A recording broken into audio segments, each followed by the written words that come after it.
ao aborto que é previsto em lei, né? E as novas medidas do governo expõem a vítima de violência, né, a mais constrangimentos ainda, porque torna o processo de aborto mais burocrático e, assim, isso tende a causar um efeito psicológico que chama revitimização da mulher violentada, né?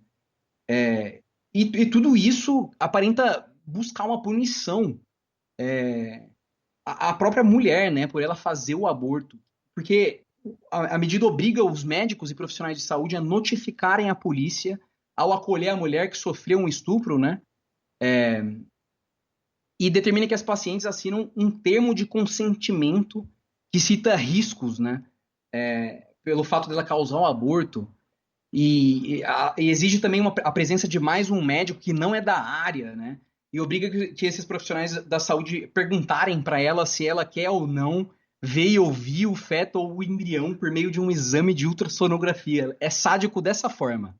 Isso é uma lei é uma medida provisória publicada pelo Ministério da Saúde do Brasil durante a pandemia do coronavírus.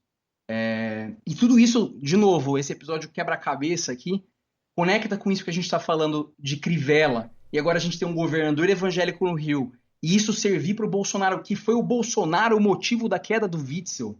Gente, essa é a conexão das coisas, nada acontece por acaso e tudo é político, Paulo do Vale. Esse eu vou passar. Esse eu passo porque é muito pra minha cabeça. Passei. Eu pulo essa, igual do show do milhão. Essa eu vou pular. Que fruta é ressecada para se tornar uma ameixa seca? A resposta número 1 é ameixa. A resposta número 2 é uva. A resposta número 3 é pêssego. E a resposta número 4 diz que é melão. O que você faz? Eu pulo. Você pula? Eu pulo. E aí, para finalizar, eu quero trazer para vocês duas sugestões de entrevista. A primeira é com a Rosana Pinheira Machado, no Intercept Brasil. E o título é Damares e Guedes são parte do mesmo projeto político. E ela conta que ela conversou com o antropólogo Lucas Bulgarelli sobre as origens políticas do movimento conservador, bem como a intersecção da agenda de Paulo Guedes e Damares Alves, que, longe de serem opostas, são parte de um mesmo projeto. E aí, esse é o grande ponto. E aí é o fim do nosso quebra-cabeça aqui. A gente sempre viu Damares, né, como aquela pessoa que seria a fumaça, né? Damares vai falar alguma coisa enquanto o Paulo Guedes está fazendo o que ele faz, né? Que é destruir a economia e vender o Brasil a preço de sucata para investidor estrangeiro. A Damares foi uma surpresa para certos setores do campo progressista, porque muita gente, no começo de tudo, se perguntava como que uma assessora do Magno Malta, né, aquele cara que perdeu, e ele perdeu para o Fabiano Contarato, inclusive, que é o primeiro senador abertamente gay do Brasil. O Magno Malta perdeu para o Contarato e eu acho isso muito simbólico.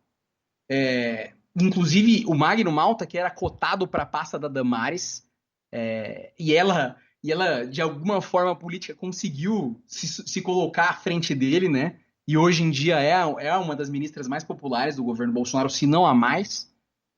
Mas quem, segundo o Lucas, acompanha a trajetória dela, percebe que a construção da reputação da Damares começa pelo menos 10 anos antes, com a fundação da Associação Nacional dos Juristas Evangélicos, a ANAJURI, que em 2002 passou a ter uma atuação bastante importante no lobby, inclusive do Supremo Tribunal Federal e do Congresso Nacional, para barrar projetos relacionados a direitos sexuais e reprodutivos, né? Direitos de gênero, sexualidade, implementar uma agenda política centrada numa moralidade cristã, que é esse grupo chamado A Família, que explicamos no episódio 23 deste podcast, né? Essa ideia de usar a religião para ser a base política do jeito mais fácil de controlar o todo, né? Controla essa galera desse jeito fácil e a gente faz o que a gente quiser aqui em cima sem questionamentos. E isso está acontecendo na nossa frente. E a gente está brigando por Gabriela Prioli. E essa ANAJURI aí é o berço político da Damares, né? Que participou últimos anos de uma série de debates fundamentais a respeito desses temas, como, por exemplo, o debate famoso do aborto dos nenéns anencéfalos, né? Os fetos que não têm cérebro e já nascem mortos, eles nem vivem, né? Assim, imaginem um ser humano sem cérebro, só isso. A falta de experiência do novo diretor pode atrapalhar o programa de vacinação? A formulação dessa pergunta é curiosa, porque ela dá como certo que o indicado ao cargo é inexperiente. E basta uma pesquisa superficial para apurar que esse não é um fato incontroverso. Então, corrigida essa premissa equivocada, a resposta é muito óbvia e muito ambígua, né? A suposta falta de experiência do nomeado, ela poderia sim atrapalhar, como também poderia não atrapalhar. E só reiterando, né? Foi feita uma pergunta. E a mesma comparação poderia ser: a CNN contrata um jornalista analfabeto para escrever tarjas. Mas vamos lá, suas primeiras considerações, por favor. Ela foi contra também a utilização de células-tronco para pesquisa. Né? Células-tronco, gente, células. Possibilidade de eutanásia, enfim, todos esses temas mais complexos, a Damares, nessa Ana Júri, nesse grupo jurista evangélico, estava lá. Ela era a cavaleira do apocalipse deles ali, era coisa soldada de frente mesmo. E ela exerce um papel hoje, e é importante que todo mundo saiba, central no governo, né, pela capacidade que ela tem de aglutinar grupos e setores que vão além dos neopentecostais, né? Eles vão além do Edir Macedo. E esse que é o ponto. A Damares está conseguindo representar até o evangélico que não pensa como o Edir Macedo. E é um cara que, sabe, totalmente manipulador, e a gente já falou muito dele aqui, é um dos grandes... Eu tenho a opinião que ele é um dos caras mais ricos do Brasil, né? E, assim, espero que ele não me mate, assim, por usar alguma tecnologia que consiga ver o nome dele, tudo que estão falando e tal. Eu suponho que ele seja. E assim, leiam essa entrevista porque eles detalham bastante uma relação entre isso e o pensamento neoliberal, e como o pensamento neoliberal hoje está se utilizando dessa influência cristã, antigênero, anti-aborto e etc. para extremizar as pessoas e deixar o debate nesse nível, enquanto coisas como o Paulo Guedes estão acontecendo, ninguém fala nada direito. E ninguém entende nada sobre o que está acontecendo. Diferente... E aí, entra um exercício, né? Eu sou a pessoa viciada em ver entrevistas, Paulo do Vale. Eu vejo entrevistas antigas da Roda Viva, entrevistas antigas com personalidades que eu curto. Elise Regina, por exemplo, tem entrevistas maravilhosas. Entrevistas que você fala, puta que pariu, que mulher genial. Tá confuso mesmo. Ninguém faz nada certo em hora errada. A hora tá errada.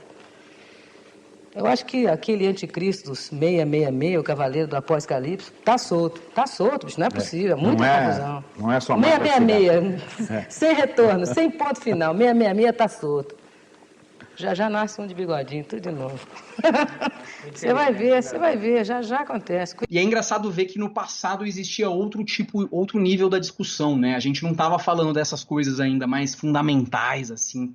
Não era uma briga besta. Não era uma briga do... a Gabriela Prioli, vídeo, o aborto tem que ser criminalizado, vamos voltar pra trás, Idade Média.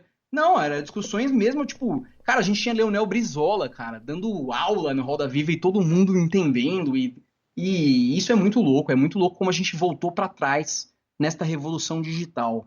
E esse texto da Rosana Pinheiro Machado deve ser lido para vocês se aprofundarem nessa loucura. E aí a última sugestão, galera, é um outro texto também no Intercept Brasil do Fábio Marton, que ele fala como o Datena, né, e os demais programas pinga-sangue, eu achei esse termo sensacional, ensinaram os evangélicos fundamentalistas, que são essas pessoas, a odiar, a palavra é odiar mesmo.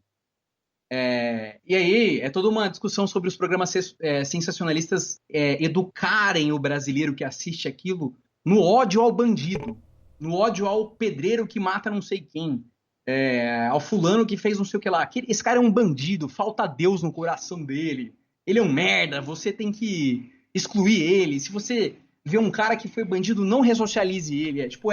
Eles pregam o ódio à pessoa que comete crimes, sem entender, né, absolutamente nada talvez do porquê que aquela pessoa esteja cometendo crimes, né? Qual é o ponto que a sociedade chegou para que aquela pessoa tenha que agir de determinada forma. E aí eu acho interessante porque o Fábio traz uma sugestão do documentário Bandidos na TV da Netflix, né? Que é sensacional. É um documentário, assim, num nível absurdo. Eu recomendo todo mundo a ver. Que conta a história do Wallace Souza, né? Que foi um cara que tinha um programa famosíssimo no norte do país, gigantesco em Manaus, assim, um monte de seguidor. Bem estilo da Atena mesmo. E o cara virou deputado estadual e, traz um escândalo, assim, escândalo miliciano no Amazonas desse cara, que é o Wallace Souza. Enfim, assistam. E a reportagem discute como esses programas estão incitando as pessoas a ficarem se odiando entre si. Mas as pessoas mais pobres, mais reféns de uma sociedade desigual como o Brasil, né? Uma sociedade que não dá atenção para essas pessoas do que elas consomem. E elas estão lá ouvindo um negócio simplório, que é o da Atena, que é esses caras aí, Wallace Souzas da vida, sendo ensinadas a odiar aquele que não tem Deus no coração. Olha, eu continuo dizendo que eu acredito que as pessoas que estão comigo, me assistindo há tanto tempo, né, 12, 13 anos, fazendo esse tipo de jornal, eu acredito que as pessoas comunguem da mesma crença que eu, Deus. Não importa se você é judeu, se você é muçulmano, se você é católico, se você é evangélico, vocês acreditam em Deus. Eu parto dessa pressuposição. Quem não acredita em Deus não precisa me assistir não, gente. Quem é ateu não precisa me assistir não.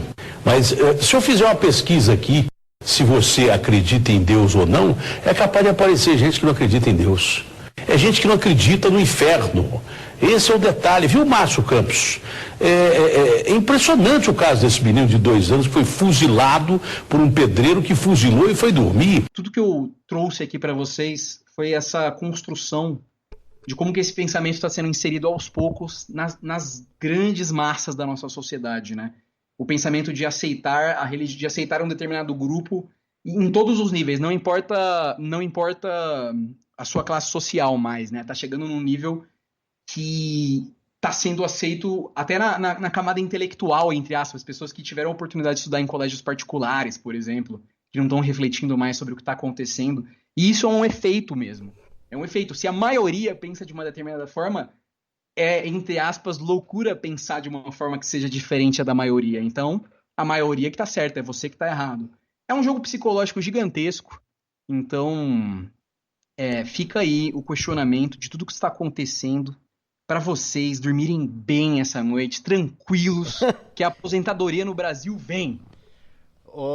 Coronga estatística aqui, hein? Estatística muito importante. O nome Gabriela Prioli foi falado 27 vezes nesse episódio. E é isso aí. E a gente encerra com essa estatística, porque quanto mais você pegar no pé dessa galera, mais a gente vai falar dela aqui. Vou ficar Gabriela Prioli, Inclusive, eu vou encerrar o episódio com uma música do DJ Felipe, que é namorado da Gabriela Prioli, ou é casado. Vou terminar com Tecneira esse episódio em homenagem à família da Gabriela Prioli. O Coronga vai fazer o curso da Gabriela Prioli também. A gente vai lançar o curso do Coronga também. Quero nem saber. A partir de semana que vem o Coronga é pago. Foda-se também, vocês estão muito chatos. A arte é de Lucas Piro e a gente volta... a gente volta no próximo episódio. Esse episódio ainda vai ser de graça. O próximo episódio vai ser de graça, porque vai ser muito bom. Se preparem. Convidado de peso no Coronga Cast. Aí, a partir da outra quarta, todo o episódio do Coronga pago pra você que quer continuar nos ouvindo. Porque a gente tá sempre dando aula pra vocês. A gente não aguenta mais dar aula. Vocês precisam pagar pelas nossas aulas. Tchau. Projeto gráfico de Lucas Piro. A gente precisa pagar o Lucas Piro também, porque ele é muito bom, ele é bom pra caralho. Fiquem com o marido da Gabriela Prioli, DJ. Tchau. Que a vida é trem-bala, parceiro, e a gente é só passageiro, prestes a partir.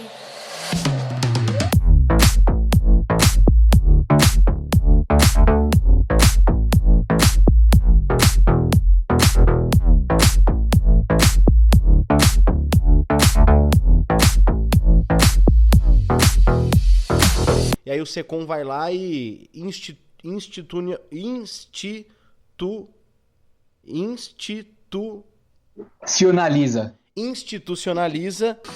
sobre ter todas as pessoas do mundo pra si. É sobre saber quem